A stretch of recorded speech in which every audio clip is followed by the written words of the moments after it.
Et cette fois, c'est Tata Abi qui répond au courrier. Oui, un courrier venant du Gabon, l'anonyme qui dit ceci. J'ai 30 ans, je suis mariée et mère de 2 enfants.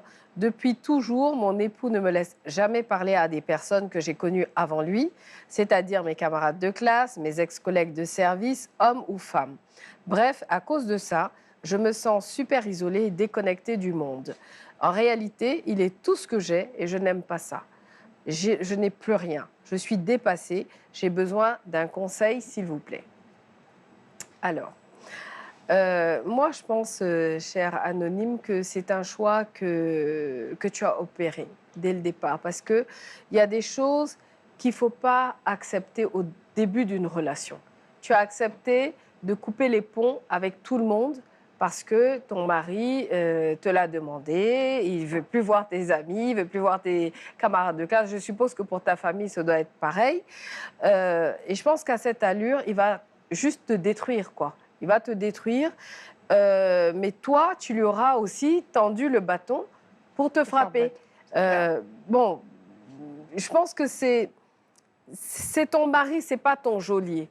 Et là, il m'a l'air d'être plus un manipulateur, un pervers narcissique qu'autre chose, en fait. Hein. Et je pense que la solution, c'est... Parce que généralement, c'est des gens qui n'écoutent pas.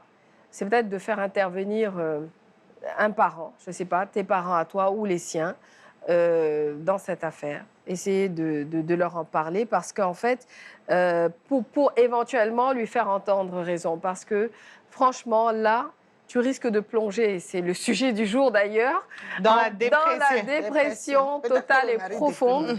Et voilà, et là, c'est dommage, quoi, parce que tu n'as que 30 ans, tu as toute la vie devant toi, donc tu dois réagir.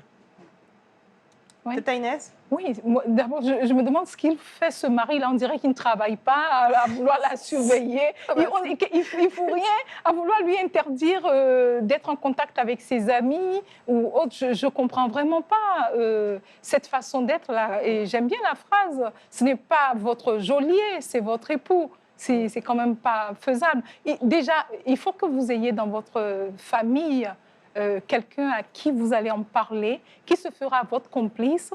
Et la première technique pour sortir ce mari-là de de sa position d'isolement, c'est de commencer à vous inviter à des rencontres de famille où il y a du monde, des cousins, des cousines, même vos anciens camarades de classe. Et vous venez en couple, en famille, progressivement, pour que cela lui ouvre vraiment l'esprit, que cela lui ouvre le cœur. Cela le rassure aussi. Le rassure aussi en montrant que, tiens, quand il va vous voir épanoui, parce que si vous êtes heureuse, c'est que lui aussi il va en bénéficier dans le foyer. Une femme heureuse fait rejaillir forcément sa joie, son bonheur sur toute sa famille. Donc, organisez déjà des sorties de famille et puis progressivement, ça peut l'aider. Mais ne vous laissez pas faire, hein, ce n'est pas une bonne chose. Surtout qu'il dit que hommes et femmes. Hein. Hommes et femmes, hommes et femmes. Donc, c'est quelqu'un qu'on ne pourra jamais rassurer. Est-ce qu'il ne déprime pas, lui? J'ai dit son mari et elle, les deux dépriment. Non, malheureusement, son mari et elle dépriment. Son mari, oui, il déprime. Elle-même encore pire. Parce qu'elle a dit dans sa phrase, je n'ai plus rien. Il est tout pour moi. Bah oui. C'est quoi vous appelez il est tout pour moi? Dépendance affective. Le seul il est tout pour moi que moi je connais s'appelle Jésus. Et on a même chanté tu es tout pour moi, oh. Agneau de Dieu, oh. Tu es tout pour moi, oh. Jésus. C'est lui seul là qui est tout pour nous. Garçon, son modèle qui est aligné jusqu'à là, c'est ça qui est son tout pour... Mais tu lui as montré qu'il est tout pour toi, tu veux qu'elle a mis. Toi, tu as déjà dit il est tout pour toi. Ah ouais. Tu l'as habitué à ça, tu lui as montré qu'il est ton devant, il est ton derrière. Tu as fait quoi, camarade? Comment tu veux qu'il accepte tes amis? Tu n'as pas besoin d'amis, tu n'as pas besoin de famille. C'est lui, ton devant, ton derrière. Donc voilà, on a parlé de ça ici dans le courrier, là, jusqu'on est fatigué. On vous a dit, arrêtez de commencer. Ce que vous ne pouvez pas terminer. Tous les jours, on dit ça ici. Comment tu peux dire que c'est le tout pour toi, là, c'est quoi? Mais non! Même si ton mari s'occupe de toi, même si, je vous ai toujours dit, un foyer là, c'est 50-50. Les histoires où ton mari te dit, laisse-moi tout faire là, il faut toujours avoir ton pied sur un caillou. Prends ta main et puis attrape une branche comme ça, quand on lâche l'autre là, tu es accroché quelque part. Parce que le gars, s'il te laisse demain, tu fais comment? Parce qu'elle ne fait rien. Elle a dit, il est tout ce que j'ai, je n'ai plus rien. Donc, toi, tu es là, vragada, comme ça, pour lui faire des enfants. Vragada. Mais un gars, oui, vragada, c'est le fait d'être là, comme ça, vroom. Débrouillez-vous. Chacun a son dictionnaire. Donc, tu es là, comme ça. Bon, c'est le gars qui fait tout.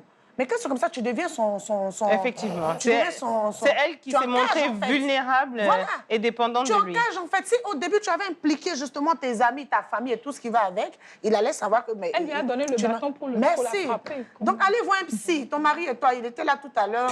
On va mettre son numéro en commentaire. Allez le voir, il va vous aider. Mais nous, on n'est pas dépressifs, elle va courir aussi.